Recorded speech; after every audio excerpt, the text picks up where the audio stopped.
तो क्या समाजवादी पार्टी ने आज कांग्रेस पार्टी को डबल शॉक दिया है, दूसरा झटका?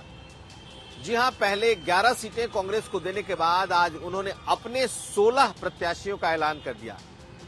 क्या है इसके सियासी मायने और जिन उम्मीदवारों का चयन अखिलेश यादव ने किया है उसकी क्या है सामाजिक पृष्ठभूमि, कितने मजबूत हैं ये उम्मीदवार, हम ये समझेंगे। ये भी जानिए कि कांग्रेस पार्टी अखिलेश यादव के इस कदम से कितना तिलमिलाई है और किस तरीके से कांग्रेस पार्टी अखिलेश के इस फैसले को देख रही है। और आखिर में नीतीश कुमार बेशक इंडिया ब्लॉक छोड़कर चले गए हों, लेकिन उनकी तौहीन या उनकी बेइज्जती अखिलेश यादव को बर्दाश्त नहीं है। आज उन्होंने अपने पार्टी के एक नेता को क्यों निकाला, ये भी हम आपको बताएंगे। ये तमाम खबरें आज का यूपी में। नमस्कार, मैं हूं कुमार अभिषेक, आप देख रहे हैं यूपी तक। हम हाजिर अपना न्यूज शो आज का यूपी लेकर। तो बात आज अखिलेश यादव के उस फैसले की जिसकी खूब चर्चा हो रही है। अखिलेश यादव ने अचानक कांग्रेस पार्टी को आज एक और शॉक दिया है और ये झटका है 16 सीटों पर उनके उम्मीदवारों की लिस्ट का। जी हां, कांग्रेस पार्टी को भी आज बिना कॉन्फिडेंस में लिए हुए, यानी कि बिना विश्वास में कांग्रेस पार्टी को लिए हुए अखिलेश यादव ने 16 सीटों पर अपने उम्मीदवार उतार दिए। हम इसके सियासी मायने आपको समझाएंगे, लेकिन पहले उम्मीदवारों की लिस्ट आप सुन लीजिए। सबसे पहले जो सबसे बुजुर्ग हैं शफीकुर रहमान बर्क, संभल से उन्हें रिपीट किया गया है। फिरोजाबाद से अक्षय यादव को दोबारा टिकट दिया गया है, पिछली बार अक्षय यादव चुनाव हार गए थे। मैनपुरी से डिंपल यादव जो कि उपचुनाव में जीती थी, एक बार फिर उन्हें उम्मीदवार बनाया गया है। बदायूं से धर्मेंद्र यादव जो कि अखिलेश यादव के अपने चचेरे भाई हैं, उनको दिया गया है। यानी कि 3 परिवार की तरफ से टिकट, 16 सीटों में परिवार की तरफ से 3 टिकटों का ऐलान है। उसके बाद अगर देखें तो एटा से दिनेश शाक्य, जो कि अमूमन एटा की सीट यादवों के लिए मानी जाती थी, समाजवादी पार्टी हमेशा लड़ाती रही है, लेकिन पहली बार ओबीसी का खास ख्याल रखा गया है और शाक्य उम्मीदवार उतारा है अखिलेश यादव ने। खीरी से उत्कर्ष वर्मा समाजवादी पार्टी के उम्मीदवार हैं और इन्होंने विधायकी का चुनाव भी लड़ा था, लेकिन ये सीट किस लिए अहम है हम आपको समझाएंगे, क्योंकि समाजवादी पार्टी से छोड़कर रवि वर्मा, उनका परिवार दोबारा कांग्रेस में शामिल हो गया था और उनकी बेटी पूर्वी वर्मा, इन दोनों ने कांग्रेस का दामन थामा था, इसलिए ये सीट अहम है। और अखिलेश यादव ने कांग्रेस की सीट की दावेदारी को एक तरीके से धता बताते हुए उन्होंने यहां से अपने कैंडिडेट का ऐलान कर दिया है। कांग्रेस की प्रतिक्रिया भी हम समझेंगे, लेकिन आगे देखते हैं। धौरहरा से आनंद भदौरिया, जी हां, जितिन प्रसाद की यह सीट हुआ करती थी, वहां से आनंद भदौरिया को उम्मीदवार बनाया गया है। उन्नाव से अनु टंडन को बनाया गया है। अनु टंडन कांग्रेस की वरिष्ठ नेता हुआ करती थी और कुछ समय पहले उन्होंने समाजवादी पार्टी को ज्वाइन किया था, कांग्रेस पार्टी को छोड़कर, और पहले वहां से सांसद रह चुके हैं उन्नाव से। इस बार समाजवादी पार्टी ने उन्नाव से उन्हें अपना कैंडिडेट बना दिया है। फर्रुखाबाद से नवल किशोर शाक्य, डॉक्टर नवल किशोर शाक्य, ये बहुत अहम सीट है। फर्रुखाबाद इसलिए क्योंकि फर्रुखाबाद से ही कांग्रेस पार्टी के सलमान खुर्शीद का दावा है। जी हां, सलमान खुर्शीद कांग्रेस के वरिष्ठतम नेताओं में एक, मुस्लिम चेहरे, प्रदेश अध्यक्ष रह चुके हैं, केंद्रीय मंत्री रह चुके हैं और फर्रुखाबाद से सांसद रह चुके हैं। और वो उस कमेटी में है जो कमेटी अखिलेश यादव से सीटों का नेगोशिएशन कर रही है। बावजूद इसके उनकी सीट पर समाजवादी पार्टी ने अपने प्रत्याशी का ऐलान कर दिया है और वहां से नवल किशोर शाक्य को उन्होंने अपना कैंडिडेट बना दिया है। तो ये कांग्रेस के लिए एक के बाद एक झटके देते जा रहे हैं अखिलेश यादव, हम इसको भी समझेंगे, आपको बताएंगे। उसके बाद देखें तो लखनऊ से रविदास मेहरोत्रा, जी हां, लखनऊ सीट पर कांग्रेस का मजबूत दावा है। कांग्रेस कई बार ये सीट जीत चुकी है और अमूमन जिससे भी गठबंधन करती रही है, ये जो लखनऊ की सीट है कांग्रेस उसे इसलिए लड़ती है क्योंकि ये प्रेस्टिजियस सीट मानी जाती है। लेकिन इस बार अखिलेश यादव ने यहां से अपने पुराने लॉयलिस्ट और जमीनी नेता रविदास मेहरोत्रा को उन्होंने अपना उम्मीदवार बना दिया है। यहां भी कांग्रेस का इख्तलाफ है, कांग्रेस इससे सहमत नहीं है। अकबरपुर से राजाराम पाल हैं, बांदा से शिवशंकर पटेल हैं, फैजाबाद से अवधेश प्रसाद हैं।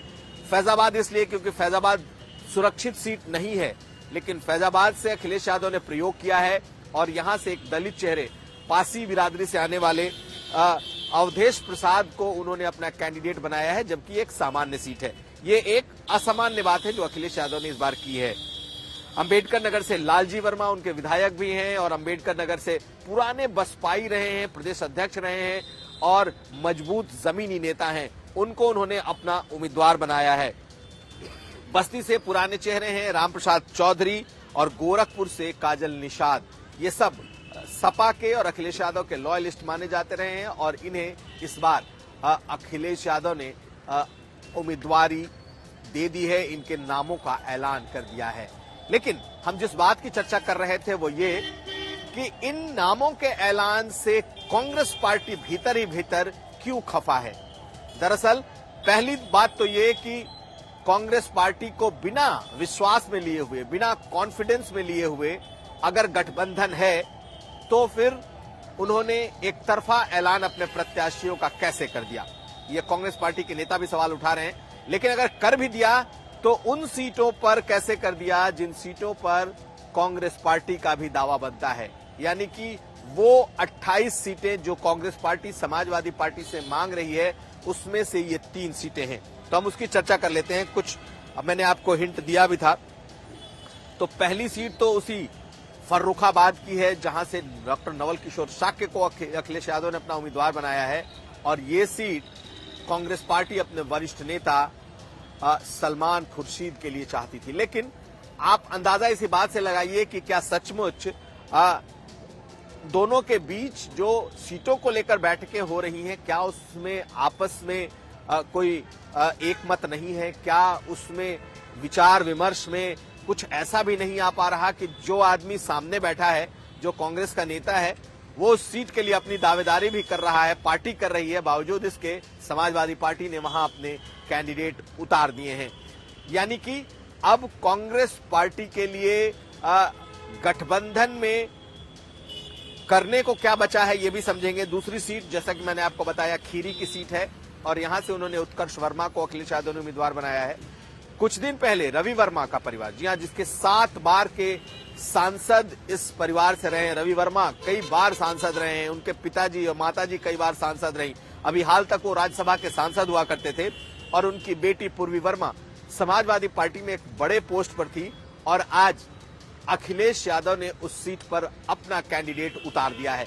यानी कि अब ये बात साफ हो गई कि कांग्रेस पार्टी में जिन लोगों ने कांग्रेस पार्टी का दामन थामा उनके लिए कोई बहुत अच्छी स्थिति नहीं है और साफ कर दिया है कि यहां पर सपा का ही उम्मीदवार लड़ेगा। यानी कि यहां भी कांग्रेस पार्टी को झटका, खीरी में भी, इसके अलावा अगर आप देखें तो फर्रुखाबाद में भी और लखनऊ में भी, क्योंकि लखनऊ की सीट प्रेस्टिजियस है और समाजवादी पार्टी के बजाय कांग्रेस पार्टी इस सीट को लड़ना चाहती थी। तो पहले ही जो सीटों का प्रत्याशियों का ऐलान हुआ है उसमें बड़ा झटका सपा ने कांग्रेस को दिया है। हम इसे डबल शॉक कह रहे हैं। डबल शॉक इसलिए क्योंकि कुछ दिन पहले, 2-3 दिन पहले अखिलेश यादव ने पहले कांग्रेस को 11 सीटें दे दी और आज अपने 16 प्रत्याशियों का उन्होंने ऐलान कर दिया। अब देखना है कि इसके बाद क्या गठबंधन में और बातें आगे चलती हैं या नहीं। बातें तो चलेंगी, लेकिन कांग्रेस के पास सिवाय मन महसूस कर रहने के कोई उपाय दिखाई नहीं दे रहा। इसलिए क्योंकि कांग्रेस पार्टी फिलहाल सीटों के बंटवारे के टेबल पर बैठने के लिए बहुत जल्दबाजी में नहीं है, जबकि अखिलेश यादव हर हाल में कांग्रेस के उस कमेटी का या फिर उस बैठक का इंतजार नहीं करना चाहते और अपने कैंडिडेट्स का ऐलान करते जा रहे हैं। तो दोनों के बीच बहुत साफ है कि बहुत सामंजस्य नहीं है, विश्वास नहीं है और बातें बनती हुई नहीं दिख रही हैं। और अब हम आपको बताने जा रहे हैं कि कांग्रेस पार्टी का इस पर क्या है प्रतिक्रिया, कांग्रेस पार्टी की क्या है प्रतिक्रिया, क्या है उनका रिएक्शन। तो कांग्रेस पार्टी एक तरीके से आज इस दूसरे ऐलान के बाद से सदमे में है। पहला जो ऐलान हुआ था 11 सीटों का जो कांग्रेस को देने के लिए अखिलेश यादव ने किया था, वो भी कांग्रेस पार्टी को नहीं मालूम था और अखिलेश यादव ने एक तरफा ऐलान कर दिया था। कांग्रेस उसे तो किसी तरह मन महसूस कर शांत रह गई, लेकिन आज 16 सीटों का जब ऐलान हुआ तो इसमें 3 कांग्रेस पार्टी की ऐसी सीटें हैं जो कि कांग्रेस के लिए भारी सरदर्द होने वाला है। उनके कार्यकर्ता इन सीटों पर सवाल जरूर उठाएंगे। उनके ऐसे कैंडिडेट्स जो यहां चुनाव लड़ना चाहते हैं वो अपनी आवाज बुलंद करने जा रहे हैं। तो यहां कांग्रेस पार्टी को एक सदमा सा लगा है। हम इसलिए कह रहे हैं क्योंकि कांग्रेस पार्टी को हवा तक नहीं थी और उनके दावेदारी की कुछ सीटों पर आज अखिलेश यादव ने अपने कैंडिडेट्स का ऐलान कर दिया। कांग्रेस पार्टी इस पर किस तरीके से तमतमाई हुई है सुनिए। हमने आज उनके अल्पसंख्यक मोर्चे के अध्यक्ष, जो अल्पसंख्यक सेल के अध्यक्ष हैं शाहनवाज आलम, जब मैंने उनसे बात की तो उन्होंने क्या कहा। उन्होंने कहा कि ऐलान कोई भी कर सकता है, ये इंडिया गठबंधन का ऐलान नहीं है, ये सूची इंडिया गठबंधन की नहीं है, ये अखिलेश यादव की अपनी सूची है। अभी सूची फाइनल होनी बाकी है और जब तक इंडिया गठबंधन इस पर अपनी मुहर नहीं लगाता, यानी कि कांग्रेस और दूसरे दल, तब तक इसे फाइनल नहीं माना जा सकता। सुनिए क्या कह रहे हैं शाहनवाज आलम। देखिए, समाजवादी पार्टी की लिस्ट है, इंडिया गठबंधन की लिस्ट नहीं है ना। उत्तर प्रदेश में इंडिया गठबंधन को चुनाव लड़ना है, इसमें आरएलडी भी है, कांग्रेस भी है, समाजवादी पार्टी भी है। आगे चल के हो सकता है इसमें बसपा भी आ जाए और लोग भी आ जाए। तो ये एक पार्टी का लिस्ट है, ये इंडिया गठबंधन की लिस्ट नहीं है। ये उनके तरफ से उन्होंने जारी किया है, लेकिन उसको ऑफिशियल तो तब माना जाएगा इंडिया गठबंधन का जब तीनों नेता, तीनों दलों के मिलकर के एक साथ इस पे प्रेस कॉन्फ्रेंस करें या वो लिस्ट जारी करें। तो ये अभी समाजवादी पार्टी की लिस्ट है, ये इंडिया गठबंधन की लिस्ट नहीं है। तो नीतीश कुमार ने बेशक इंडिया ब्लॉक से अपना रिश्ता तोड़ लिया हो, वो वापस पलटकर एनडीए में चले गए हों, कांग्रेस पार्टी और कई दलों को इससे बहुत फर्क पड़ता हो, लेकिन शायद समाजवादी पार्टी को इससे फर्क नहीं पड़ता कि वो चले जरूर गए हैं, इसका नुकसान जरूर है, लेकिन उनके खिलाफ कोई बयानबाजी की जाए। समाजवादी पार्टी नहीं चाहती कि नीतीश कुमार को लेकर के किसी भी तरह की कोई बयानबाजी उनके लोग करें। अखिलेश यादव ने हालांकि इसकी मजम्मत की, उनका कहना था कि नीतीश कुमार को नहीं जाना चाहिए था, लेकिन आज उन्होंने एक बड़ा फैसला लिया। दरअसल हुआ ये कि समाजवादी पार्टी के दफ्तर के बाहर कुछ उनके उत्साही कार्यकर्ताओं ने पोस्टर लगा दिए और इस पोस्टर में नीतीश कुमार को, पलटू राम और साथ साथ ओम प्रकाश राजभर को भी इन्हीं शब्दों से नवाजा गया। और जब ये बड़े पोस्टर लगे तो ये मीडिया की सुर्खियां बन गई। जब ये बात समाजवादी पार्टी के मुखिया तक पहुंची तो पोस्टर तो हटाए ही गए, सबसे पहले उस नेता को पार्टी से निकाल दिया गया जिसने नीतीश कुमार को पलटू राम लिखकर उनके पार्टी दफ्तर के बाहर उसके पोस्टर लगा दिए थे। आप इन तस्वीरों को देखिए और आपको अंदाजा लग जाएगा कि अखिलेश यादव किस कदर नाराज थे इस पोस्टर को लेकर के। तो कुल मिलाकर के ये कहा जा सकता है कि बेशक नीतीश कुमार ने पाला बदला हो, लेकिन सियासी तौर पर जो उन्होंने अखिलेश यादव या दूसरे नेताओं के साथ अपनी नजदीकी बढ़ाई है या फिर उनके जो रिश्ते हैं उसे अखिलेश यादव तोड़ना भी नहीं चाहते और खत्म भी नहीं होने देना चाहते। यही वजह है कि महज एक पोस्टर पर पलटू राम लिखने की वजह से उस नेता पर उन्होंने सीधे सीधे कार्रवाई कर दी। तो ये था आज का यूपी। हम कल फिर हाजिर होंगे, तब तक आप हमें दीजिए इजाजत। नमस्कार।